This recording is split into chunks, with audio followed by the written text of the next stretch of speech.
the truly religious thinkers would say, try to maintain yourself in that space of entrancement by meaning that is indicated to you by music. Because the arts, of course, point the way, as everyone has always known, I would say.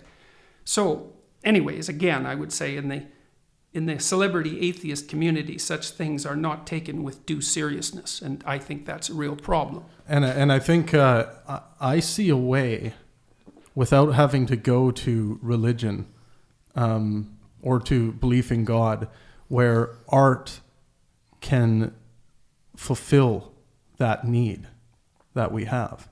And I think the same pleasure that can be acquired from religious belief, I believe we can get that kind of artistic inspiration from art. Well, the question is there that, see, I would say in some sense that's the last...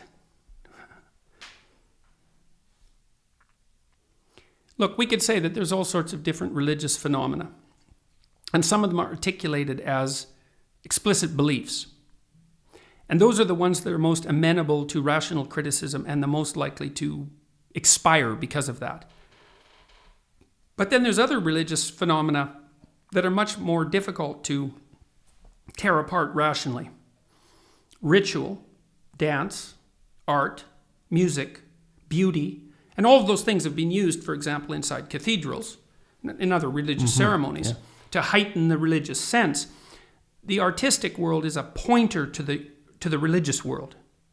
Now, if you're rationalistic and you've criticized your explicit religious beliefs out of existence, perhaps for valid reasons, you're going to default to the pre-verbal manifestation of the same impulse. And it's much more ineradicable, which I think is partly why music has become such a dominant force in our culture, is the religious, we require religious grounding.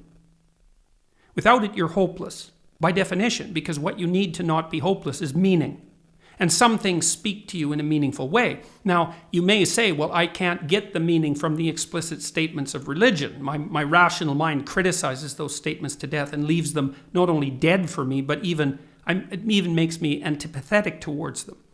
But what will happen then is you'll fall down a level of abstraction into something like music or dance or art, if you're fortunate, if you have the temperament for that. Or perhaps you'll just fall into something like nihilism, which is a much more catastrophic consequence. I agree. But art and beauty and literature and music, they're pointers. They're pointers in some sense to a transcendent domain. That's why they have their power. And the essence of that transcendent domain is the same. It's the ground from which religious notions spring. It's the same thing. So, and if you look at this developmentally, or say anthropologically, this is completely evident. Before our culture differentiated itself so extremely, dance and music and art and chanting and poetry, all of that was all integrated into one solid cultural form that was essentially religious in its nature. It's been fragmented and differentiated in our culture, which for better or for worse. But you don't have to trace it back very far until you see all of that as the unity that makes culture a reality. And it's not the transmission of explicit statements of fact about the structure of the world. That isn't what makes up culture. Culture is something more like a musical dance that we all engage in.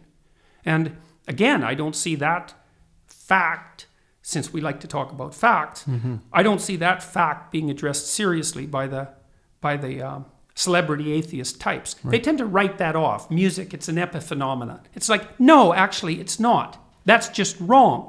You can't even understand language properly unless you can understand music, because music has language has a musical element. So, yeah, and I see, I get the concept of art being pointers now, and I understand the religiosity of music and how that feels being a part. You hear that song at the right time, your favorite song live with other people, and you get that charge.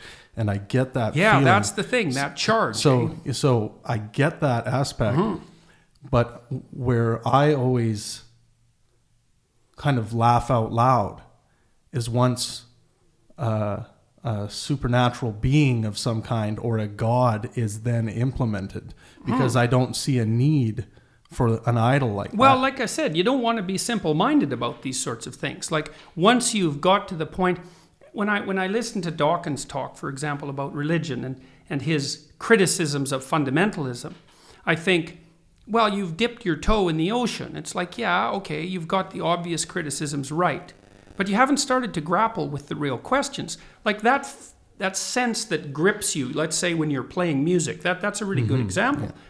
Here's a question. Just what the hell's going on? Like, so imagine what you're doing, eh? Like when you're let's say you're improvising with a bunch of people.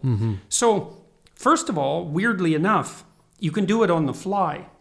And it's really complicated. So you're generating these patterns on the fly, right? And you're really into it. It grips you. It grips your whole body. If you start to think about it consciously, you'll screw up, right? It's it has true, to yes. flow. It's not a left brain activity, technically speaking. It's a right brain activity. It has to flow. So your whole body, you have to be embodied in the music. And you have to participate in that process of having the patterns unfold. But interestingly enough, you can do that with a bunch of other people at the same time. You can get on the same wavelength. And there's something really entrancing about that entrainment, right? And then the whole audience can participate in that. And that's when the joint gets rocking, right? And everyone's thrilled about that. They're all moving together, right? And that moving together, that's a primary cultural phenomena. What you want in your culture is for people to move together. And you know that music grounds culture. Like, people have their subcultures that are based in music. Well, and that's because music, since time immemorial, has been used to cement people together, to have them move together, and to occupy the same patterned space as the substructure of the culture within which they're embedded.